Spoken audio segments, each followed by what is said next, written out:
नमस्कार, this is Kanishka Chaudhary.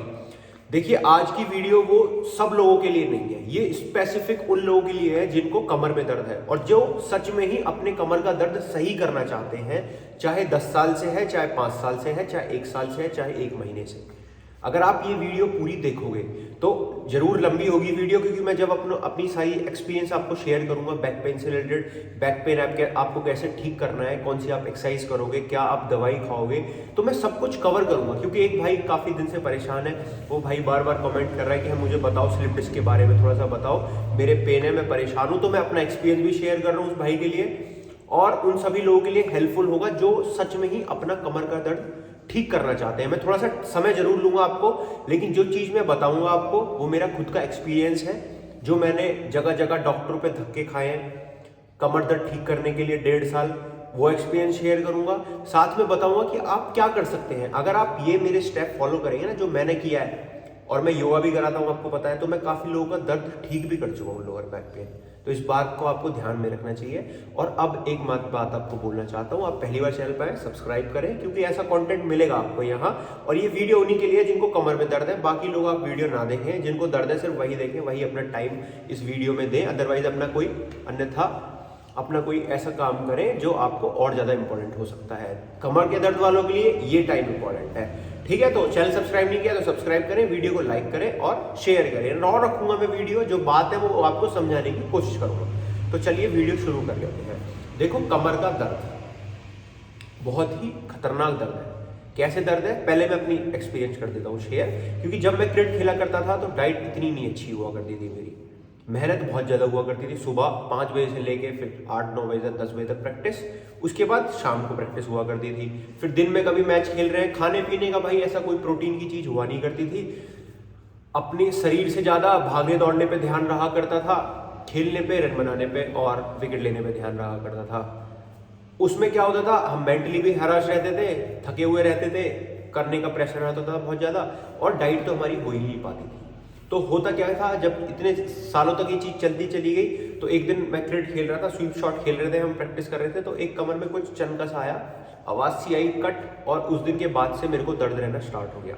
मेरे को कितना दर्द था कि मैं आप जैसे बैठूँ ना आपके सामने, तो मेरे को आज से, मैं ये आपसे शेयर कर रहा हूँ, 2016 की बात कर रहा हूँ, 2016-17 की बात कर रहा हूँ मैं, जिस टाइम पे नोटबंदी हुई थी। उस टाइम पे आप याद अपने आप को रिलेट कर सकते हो आप इस बात से, जब डिमोनेटाइजेशन हुआ था ना, नोटबंदी, उस टाइम की मैं बात आपको बता रहा हूँ। वही महीने थे, नवंबर ही महीना था वो।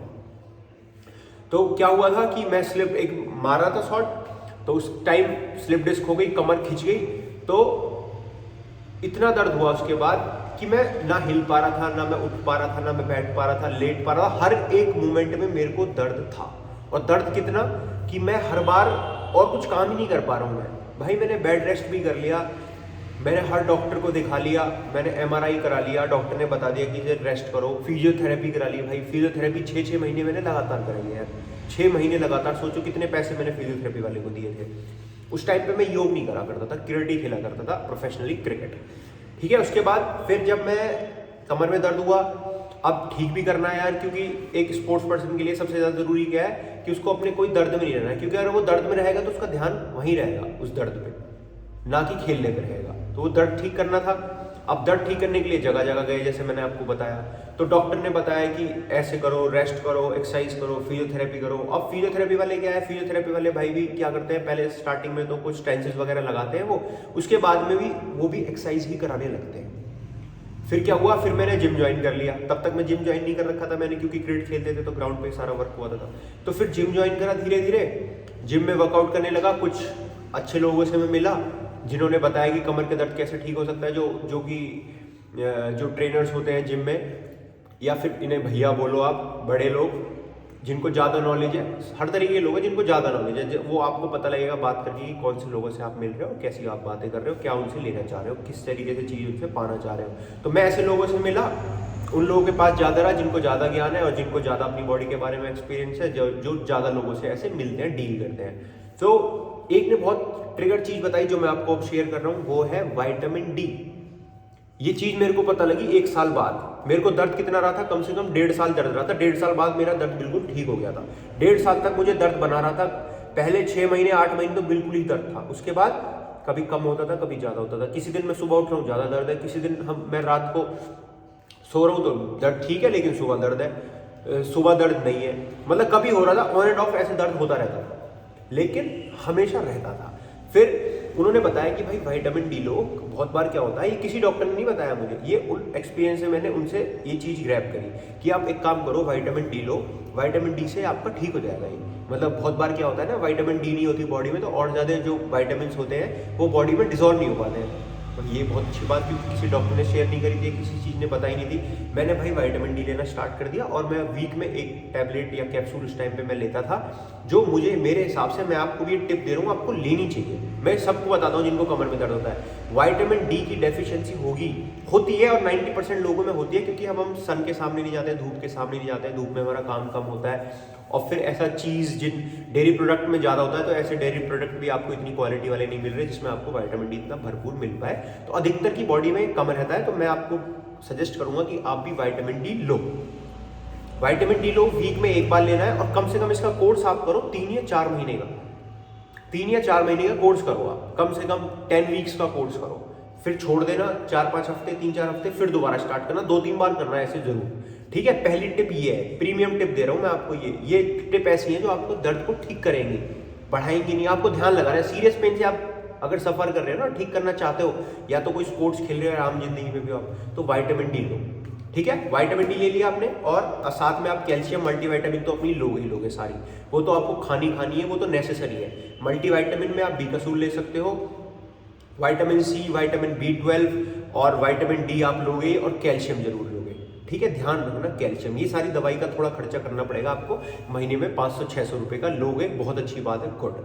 ठीक है, अब आयुर्वेदिक लेना चाहते हो तो अश्वगंधा, सतावर, ऐसी चीज आप खा सकते हो, मुलेठी आप खा सकते हो। ठीक है, ये चीज क्या करेंगे, आपके गट के हेल्थ को तो ठीक रखेंगी, साथ में आपके जो पेन होते हैं उसको भी दूर करेंगे। साथ में मैं बताऊंगा आपको, कच्ची हल्दी होती है भाई, कच्ची हल्दी को घिस के सुबह वो पिया करो, बहुत अच्छी एंटी इन्फ्लेमेटरी होती है कच्ची हल्दी, लेकिन इसकी जो तासीर होती है वो गर्म होती है, तो इसे आप गर्मियों में न खाएं। अब विंटर आ रही है आगे, तो कच्ची हल्दी घिस के जाना अपनी किसी ठेले वाले पे जहाँ सब्जी बिकती है, उससे बोल देना भैया कच्ची हल्दी मंगवा दो मेरे लिए, वो कच्ची हल्दी मंगवाएगा। आप उसे अच्छे से कोर के या फिर दूध में डाल के रात को पियो, या फिर सुबह सुबह पियो, आपको बहुत हेल्प करेगी कच्ची हल्दी। अब कितनी टिप हो गई हमारी, 2, एक विटामिन डी, एक कच्ची हल्दी।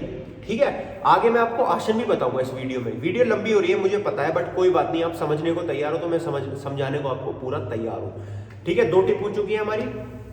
फिर मैंने क्या किया था, अब मैं स्टोरी पे वापस आ जाता हूँ। जब मेरे को दर्द होने लगा, मैं उनसे मिला, उन्होंने विटामिन डी बताई। मैं इस टाइम पे मैं जिम कर रहा था अपना, जो एक्सरसाइज ऐसी होती थी जिन पे मेरे कमर में ज़्यादा दर्द आ रहा है, झुकने में, बैठने में, और एक तो पेन को ना सहने की शक्ति भी ज़्यादा बढ़ गई थी उस टाइम पे, क्योंकि दर्द रहता था यार, 24 घंटे दर्द के साथ आप रह रहे हो, कभी 80%, कभी 90%, कभी 100%। ऐसा नहीं था मेरे अंदर, कभी ये नहीं था कि मैं घर में बैठूं और ये सब कुछ करूं।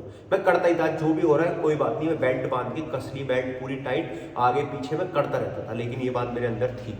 फिर और मैं उस टाइम पे दोनों टाइम अपना वर्कआउट किया करता था, 2 टाइम वर्कआउट किया करता था मैं, कार्डियो भी करता था सच बताऊं तो आपको, लेकिन मैं जो चीज़ सीखा हूँ वो आपको बता रहा हूँ। फिर आपने क्या करना है, मैं 2 टाइम एक्सरसाइज किया करता था, तो उसमें मैं स्ट्रेचिंग करता था। स्ट्रेचिंग जिम में जाने से पहले भी, जिम के बाद, फिर शाम को जिम में से पहले, जिम के बाद 4 बार स्ट्रेचिंग में किया करता था। उसके बाद स्ट्रेचिंग कौन सी है, एक स्ट्रेचिंग, बैक की स्ट्रेचिंग और स्ट्रेंथनिंग में फ़र्क है, वो मैं आपको आगे एक्सरसाइज जो बताऊंगा ना तब आपको मैं समझाने की कोशिश करूंगा। हमारी जो स्पाइन है ना, स्पाइन का जो शेप है वो एस शेप है, ऐसे कर्व है। तो अब क्या होता है, हमारी लाइफस्टाइल में वो बल्ज हो जाती है, बहुत बार ना ऐसे दबी हुई रह जाती है, पॉस्चर खराब रहने की वजह से, आगे झुकने की वजह से, बहुत अपने सोने के तरीके की वजह से, तो बहुत बार ना वो बल्ज हो जाती है, दबी हुई रहती है। तो योगा में ऐसे पॉस्चर हैं जो अपनी स्पाइन को ना ऐसे दब जाती है, जो वर्टेब्रास जो बीच में आप खांचे कह सकते हो, जिन्हें बीच में जो बने रहते हैं, उनको खोलने के लिए, उन्हें स्पेस बनाने के लिए, वो जब वहाँ खून बह रहा है आसपास, अब खून किस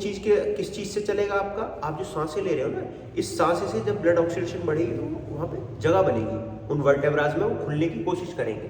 ठीक है, जब वो खुलेंगे ना, वो चीज़, कोई चीज़ दबा रखी है आपने, उसे धीरे धीरे अपनी ब्रीथ के साथ, योगा कैसे हेल्पफुल है इसमें, योगा इसीलिए हेल्पफुल है, स्ट्रेचिंग इसीलिए हेल्पफुल है कि वहाँ ना सांस पहुँचता है तो ज़्यादा ब्लड का फ्लो पहुँचता है, ब्लड के फ्लो के साथ क्या, जो आप न्यूट्रिशन ले रहे हो ना, वो वहाँ तक, उस मसल तक पहुँच पाता है। तो फिर धीरे धीरे वो ओपन अप होने लगती है, जगह बनने लगती है, और जहाँ आपको दर्द नहीं रह रहा है उस पॉस्चर पे वो जगह आ जाती है हमारी। उस पोजीशन पे वो हमारी जगह आ जाती है। इस तरह से हमें स्ट्रेचिंग ठीक करती है। मैं सिंपल फॉर्म में आपको समझाने की कोशिश कर रहा हूँ, क्योंकि अब तो मुझे काफ़ी साल का एक्सपीरियंस हो गया, 7-8 साल हो गए इस चीज़ लाइन में, तो अब एक्सपीरियंस से मैं आपको समझाने की कोशिश कर रहा हूँ अपने हिसाब से, जैसा आप सिंपल वर्डों में समझ सकते हो। तो आगे मैं स्ट्रेचिंग भी बताऊंगा और स्ट्रेंथनिंग एक्सरसाइज भी आपको कमर की बताऊंगा, उस बात को आप बिल्कुल भी टेंशन में ना लें। अच्छा, फिर मैं एक्सरसाइज करता रहा, स्ट्रेचिंग करता रहा, तो फिर मैंने अपना दर्द धीरे धीरे इस तरीके से ठीक कर लिया। फिर मैंने योग भी करने लग गया था, जो 17-18 में मैंने योग करने लग गया था, योग सीखा मैंने, फिर MA वगैरह करी योग में, तो और ज़्यादा मुझे नॉलेज आती गई, किताब विताब पढ़ी मैंने, एक्सपीरियंस होता गया। फिर मैंने स्टूडियो खोल लिया था 2020-21 में, फिर और मुझे लोग मिले, उससे पहले लोग मिलते थे, उनका भी मैंने ठीक कराया दर्द। तो मैं कम से कम नहीं तो 20-25 लोगों तो कमर के दर्द से ठीक कर चुका हूँ, अपने एक्सपीरियंस से बता रहा हूँ, मैं कोई बड़ाई नहीं कर रहा हूँ अपनी, क्योंकि मेरे को जितना सीवियर पेन था, जितनी चीज़ मैंने सीखी, क्योंकि मैं हमेशा एक सीखने की आदत है कि यार अगर कुछ चीज़ हो रही है तो कैसे ठीक होगी। अपनी बॉडी पे इतनी सारी इंजरी हुई है, लिगामेंट टूट गया था, ACL, घुटने के बारे में पता लग गया उससे, और कमर टूट गई, स्लिप डिस्क हो गया, लोअर बैक, तो उससे पता लग गया कि भाई कमर में क्या होता है, L4 L5 क्या होती है, किस तरीके से काम करती है, क्या सब कुछ स्ट्रेचिंग करनी चाहिए। तो मैं अपना एक्सपीरियंस आपसे शेयर करता रहता हूँ ऐसे ही, ठीक है। अब बात हुई हमारी कि आपको खाने की बात पता लग गई कि आपको हल्दी लेनी है, विटामिन डी लेना है और मल्टीविटामिन लेनी है, ठीक है। और दूसरी चीज एक और टिप दे देता हूँ, आपको अपनी कोर को मजबूत रखना है, जो पेट का हिस्सा है ये मजबूत रखना है, और इसे करते वक्त हमेशा अपने स्क्वीजिंग पे, हिप को स्क्वीज करने पे ध्यान लगाना है, टाइट करने किसी भी एक्सरसाइज में। जैसे मान लो प्लैंक कर रहे हो, मैं करके दिखाता हूँ आपको, ठीक है। 2 तरीके से प्लैंक दिखाता हूँ कैसे करते हैं लोग बाग, कुछ एक्सरसाइज में मिस्टेक करते हैं, ये छोटी छोटी चीज है जो आपको एक्सपीरियंस से आती है। पढ़ाई तो आप कर लेते हो, पढ़ लेते हो कि करनी ऐसी है, लेकिन प्रैक्टिकल लाइफ में उसे करने में थोड़ा डिफरेंट रहता है, चीज अलग रहती है। मैं दिखाता हूँ दोनों तरह से। अब क्या करते हैं लोग बाग, प्लैंक करने लगते हैं, ऐसे जाते हैं ऐसे। अब वो क्या करते हैं कि वो पेट को ढीला छोड़ देते हैं, तो कमर में ऐसे आर्च बना देते हैं, गड्ढा बना देते हैं, या टाइट कर देते हैं पेट को। लेकिन आपको क्या करना है, अपने हिप और अपना एब्डोमिनल जो पेट है, इन दोनों को हर एक एक्सरसाइज में अच्छे से कैसे यूज करना है प्रॉपर ब्रीथ के साथ, वो चीज आपको आनी चाहिए। अब जैसे आप एल्बो कर रहे हो, एल्बो प्लैंक कर रहे हो, और आपको स्क्वीज, अपने हिप स्क्वीज करने अंदर की ओर, हिप को टाइट कर देना है। अब जब टाइट कर दोगे अपने हिप, तो क्या होगा, लोअर बैक की मसल पे लोड आएगा, धीरे धीरे हिप टाइट होगी, ये मसल यूज होगी धीरे धीरे, और यहां से अपनी कोर को एंगेज कर लेना है, तभी तो उसमें शक्ति आएगी, कभी तो उसका खून का बहाव बढ़ेगा। जब आप मसल को बिल्कुल टाइट भींच के रखोगे, मसल एंगेज होगी, फिर धीरे से अगली बार और ज्यादा मजबूती के लिए तैयार होगी। हम क्या करते हैं, हिप को तो ढीला छोड़ देते हैं, लोअर बैक को जहां एक्सरसाइज कर रहे हैं पेट को टाइट कर देते हैं। बहुत से लोग ना पेट टाइट करते हैं, ना ही अपनी हिप की मसल को टाइट करते हैं। तो मैं आपको एक टिप दूंगा, यही टिप है मेरी, कि आप जब भी एक्सरसाइज कर रहे हो, किसी भी एक्सरसाइज में ध्यान लगाओ कि आप अपने हिप को टाइट रखो, स्क्वीज। जितने हिप की मसल टाइट रहेगी ना, आपकी हिप की मसल, उतना लोअर बैक पे कम लोड आएगा, और जितनी आपकी कोर स्ट्रांग होगी, ये पेट का हिस्सा स्ट्रांग होगा, उतना आपका लोअर बैक स्ट्रांग होगी, ठीक है। पेट को ढीला छोड़ोगे, स्टेबिलिटी नहीं आएगी सबसे बड़ी बात, और कमर पे लोड ज्यादा आएगा। पेट को टाइट रखना है, पेट की मसल्स को टाइट करना है, और हिप की मसल्स को टाइट करना है किसी भी एक्सरसाइज में करते वक्त, ठीक है। हर एक एक्सरसाइज में नहीं है, लेकिन कुछ, अब वो आपको पता कैसे लगेगा यार, ये तो आपको रिसर्च करनी पड़ेगी, या फिर अगर मेरे साथ आप ऑनलाइन योग करना चाहते हो, महीने 2 महीने पता लगाना चाहते हो सारी चीज़, तो आपको करनी आ जाएगी। अगर आप करना चाह रहे हो तो ये जो नंबर चल रहा है डिस्प्ले पे, इस पर आप कॉल करके पता लगा सकते हो। 13 मिनट हो चुके हैं वीडियो में, टाइम आपका ले रहा हूँ, लेकिन ये टिप आपको कहीं नहीं मिलेगी भाई। इसके बाद आपको कोई वीडियो देखने की कोई ज़रूरत ही नहीं है यार, सच बता रहा हूँ मैं आपको, अपना एक्सपीरियंस आपसे शेयर कर रहा हूँ, और एक्सपीरियंस से चीज़ सीखने को मिलती है, ठीक है। तीसरी टिप हो गई आपकी। अब चौथी टिप मैं आपको स्ट्रेचिंग और कुछ स्ट्रेंथनिंग एक्सरसाइज बता देता हूँ जो आपको रेगुलर करनी है। रेगुलर का मतलब रेगुलर करनी है, हर दिन हर समय, सुबह शाम करोगे, बहुत अच्छी बात है। अच्छा, अब आसन कौन कौन से कर रहे हैं, इसमें कुछ स्ट्रेचिंग आसन करने हैं। जो जैसे अगर आपको दर्द है, करंट में दर्द चल रहा है भैया, बहुत ज़्यादा दर्द है, नहीं कर पा रहे हो, तो सिंपल एक्सरसाइज करोगे आप। कौन कौन सी मैं दिखा देता हूँ आपको, ठीक है। अब मैं बोलूँगा नहीं ज़्यादा, अब मैं आपको सिर्फ दिखाऊंगा। हाथ चेस्ट के नीचे रखोगे ऐसे, अब कैटन कैमल पोस्चर करोगे, आप सांस भरते हुए ऊपर देखोगे, कमर में गड्ढा बनाओगे ऐसे, और सांस छोड़ते हुए अपनी चिन को चेस्ट पे टच कर दोगे, अपर बैक को रोल कर दोगे, ठीक है, ऐसे।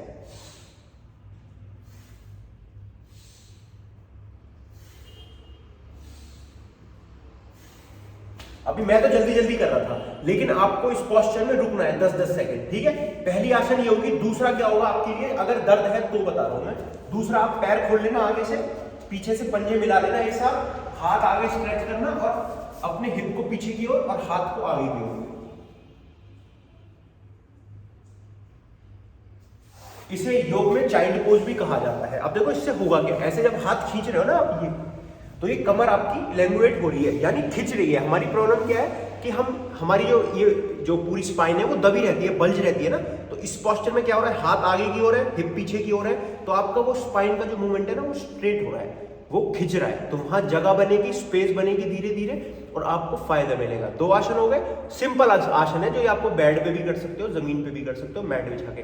तीसरा आपको हिप ट्विस्टिंग करनी है, वो कैसे करोगे आप देखो। ऐसे लेट करना मैट पे, हाथ वाइड करना, दोनों घुटनों को एक साइड डाउन करना और अपोजिट साइड देखना, ऐसे हाथ रखना ऊपर और इस तरीके से प्रेस करना। फिर अपोजिट साइड डाउन करना ऐसे और दोनों देखना। इस तरीके से 5-5 बार करना। अगर ये आप ट्विस्ट कर रहे हो ना, जब घुटना ऐसे दबा रहे हो, अगर आपको पीछे से आवाज आ रही है ना क्रैकिंग प्रॉपिंग की, तो बहुत अच्छी बात है, इसका मतलब ठीक होने वाली है चीज अब जल्दी। अगर हो ही गई है ना, क्रैकिंग की आवाज आई गई है, कट आवाज आती है, कट, ठीक है। जो कमर के जो डॉक्टर होते हैं ना, बहुत सारे काइनो वाले क्या करते हैं कि वो आपके प्रेसिंग मूवमेंट्स को ना जगह जगह से दबाते हैं, वहां से आवाज आती है, बड़ा अच्छा सा फील होता है, ब्लड का फ्लो एकदम ऐसा लगता है जैसे कोई ब्लॉक था इस जगह पे और खुल गया है।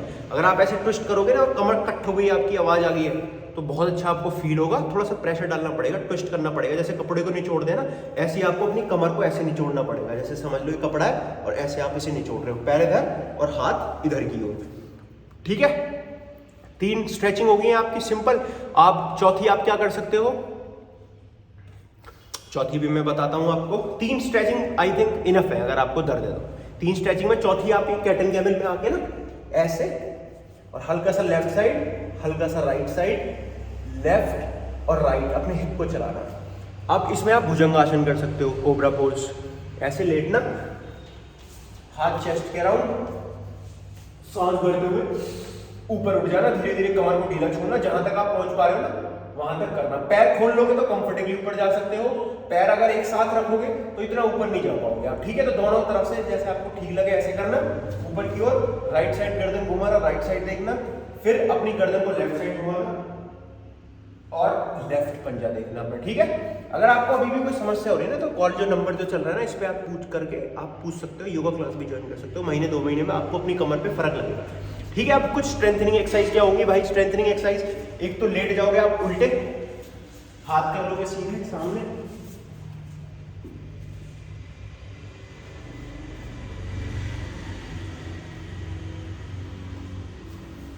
ठीक है। एक सुपरमैन होगी, इसके आप कितने सेट करोगे, 10 कर लोगे और 10-10 सेकंड होल्ड करोगे। अभी जो एक्सरसाइज दिखा रहा हूं मैं आपको जल्दी जल्दी करके दिखा रहा हूं, ठीक है, ज्यादा लंबा समय हो जाएगा। फिर आपको ये चीज धीरे धीरे करनी है भाई, बहुत तेज नहीं करनी है, ठीक है। ये चीज ध्यान में आ गई।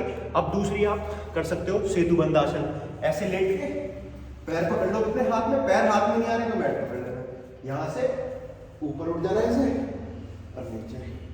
ऊपर उठोगे तो ये टाइट करना, ध्यान रखना जो पहले बताई है मैंने चीज, ये टाइट, यहां से ये टाइट, तभी फर्क आएगा। अगर ये चीज ढीली रहेगी तो कोई फर्क नहीं आएगा, फिर तो आप अपने आप को नुकसान दे रहे हो। तो उठाने के बाद यहां से टाइट हिप, यहां से पेट टाइट, ठीक है, ये टाइट है, होल्ड कर रखा है आपने, सांस छोड़ते हुए नीचे। फिर इसके बाद इसका काउंटर पोज, ऐसे मोड़ना, खींचना अपनी तरफ, सांस भरते हुए सर ऊपर उठाना, घुटने के साथ टच करना, ठीक है। तो आई थिंक 18-19 मिनट की वीडियो हो गई है ऑलरेडी। तो ये सिंपल टिप है, ये वाली एक्सरसाइज आप करके देखो। अगर अभी भी आपको कोई समस्या हो रही है ना, तो मैं एक स्पेसिफिक वीडियो ऐसी आसन की बना दूंगा। अगर आप बोलोगे कि आसन की वीडियो बना दो जो सिर्फ हम देख के कर सके, तो ये टिप जो मैंने बताई है ना, ये टिप आपको कहीं पैसे दे के भी नहीं मिलेंगी, कहीं 1-2 लाख रुपए भी आप दे दोगे ना और भटक लोगे किसी डॉक्टर पे या किसी भी उन लोगों पे, तो इतना एक्सपीरियंस जो मैं आपसे शेयर करा है ना, और आपने अपना समय दिया है, तो मैं इस बात की उम्मीद कर रहा हूँ कि इतना समय मैंने आपका लिया है तो कहीं आपको नुकसान नहीं होगा, इस समय काम ही आने वाला है आपको।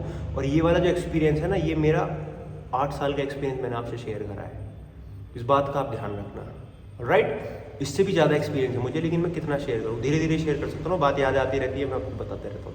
तो आपने टाइम दिया, इस चीज़ के लिए मैं धन्यवाद कर रहा हूँ, और मैं भी, आप भी धन्यवाद करोगे मेरा, क्योंकि इतना एक्सपीरियंस आप लेके जा रहे हो। आप एक्सरसाइज की वीडियो चाहते हो कि मैं और बना दूँ आपके लिए कमर के दर्द के लिए, तो मैं बना दूँगा, कोई मुझे प्रॉब्लम नहीं है इस बात में।